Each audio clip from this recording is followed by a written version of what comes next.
Hi guys, it's Cara from the Queen of Lean, and today I'm going to run you through the technique for how to do a conventional deadlift.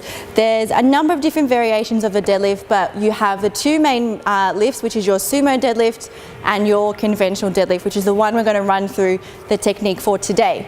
Now, in terms of each individual person's setup and what it looks like, it's going to vary quite differently depending on the person's biomechanics. So whether they have a longer femur length in relation to their torso, vice versa, or whether their tibia is longer compared to their femur, and again, vice versa.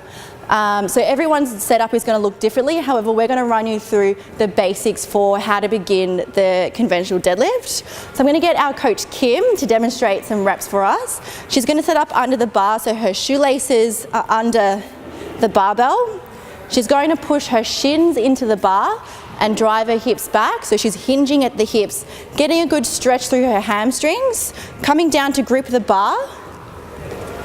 Before she lifts the movement, she wants to brace as hard as she can. So she's going to push her or breathe her stomach into her thighs, pull her shoulders down and pull the slack out of the bar, and sitting back and lifting, driving the hips through.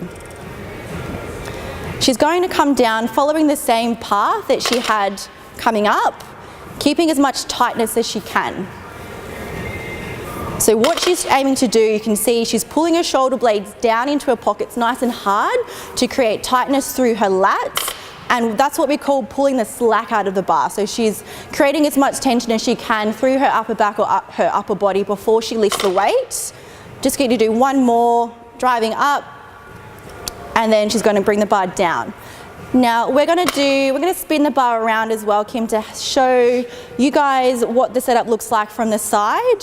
She's going to do the same thing, bringing her feet under the bar, pushing her shins into the bar and driving her hips back to grip. She's going to pull the slack out, and you can see that now her shoulder's in line with her grip. She's going to pull against the bar and drive her hips through.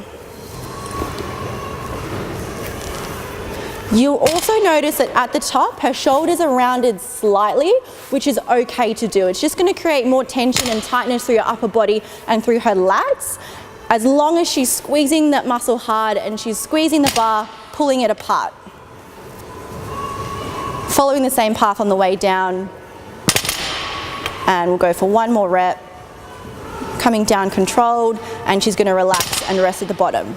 Another thing to mention during the deadlift or during any type of big movement is that she wants to make sure that she's bracing hard enough. So what that means is that when she's setting up, she's going to think about engaging through her pelvic floor. So it's almost like she's doing a bit of a zip from her pelvis right up in towards her ribs. She's shortening the distance between her pelvis and her ribs. She's going to think about if she really needs to go to the bathroom, she's going to hold it in, and then she's going to use her six-pack or her abs to push out and brace hard. So you can see that Kim's locking down. She's got as much tension as she can through the abs, and she would do this right before she was about to lift the bar. So that's why we go back to that cue when I was saying she's going to breathe her stomach into her thighs.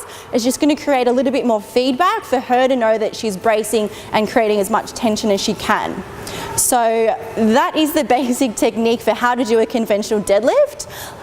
It's going to help strengthen through your posterior chain, so your glutes, your hamstrings, your upper back and your lower back, and of course, as we said before, through your abs. So we hope you enjoyed this video, and we will see you in the next one.